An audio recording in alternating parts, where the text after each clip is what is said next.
Okay, so another pair that I'm currently focused on is AudUsd, and this is on the weekly charts. Over here, I can see some large, okay, look here, right? So on the weekly charts, now I don't like really to focus too much on the trends there, but they do give me an idea of the overarching trend which we trade within, right? So over here, we had our peak formation, right? And the subsequent consolidation levels, right? And this was the last drop we had. So over here, we can really mark out a huge as consolidation period, right? Which we are still within. But then if we zoom down, we can still also sort of derive two separate trends from it. You know, this trend here, which was weak and failed, and then this trend that we're currently in. My only point of concern over here is this line. I mean, is this support zone over here, right, at the bottom. So it is my main focus. If this breaks, if it truly gives a good movement over this line, then I will be having some good prospects for the shorts, especially trading with the weights of this entire trend. Or conversely, it could be actually a setup for a new large a double bottom setup, which I'm sure you can see some semblance of over here. This being the, you know, the first shoulder, the middle, the second shoulder. It could just be a setup for that. But I truly do have more faith in the low move, especially because if you look at the lower time frames, you can see this here. Look here, right? This within no, this is within these within this larger trend, right?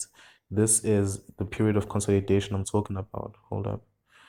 I mean, like this is the large period of consolidation starting from here in the center of the screen, ending up there at the peak, and then the small trend we are currently in now, which in and of itself has uh, hold up, which in and of itself has a triangle, a flag, as I'd like to call it, down here, right? Which I've already marked out. So I've been really looking at this. This will be the determining factor for me, whether we do surpass this zone stretching from, you know, old price and sort of setting up a move to the low, or whether it'll set up one for the high. So that's what I'm currently looking at, and that's what I'll be analyzing today throughout the entire day alongside EU, just to see for the movements that will occur and if proper setups do happen in each direction.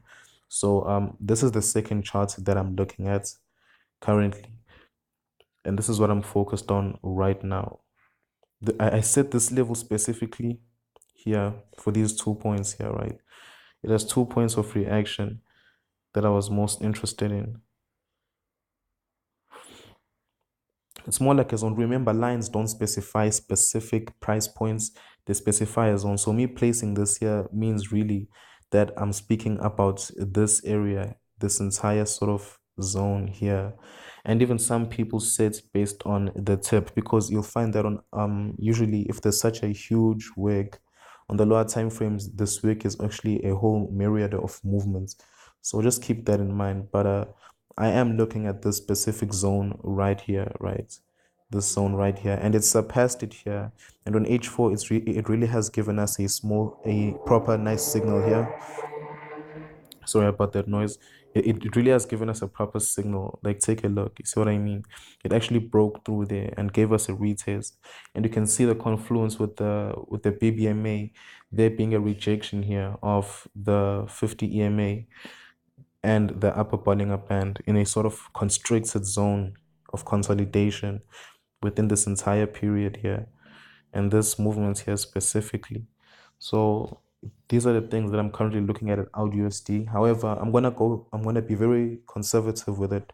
I won't use too much of a big lot size. I'm gonna keep it small.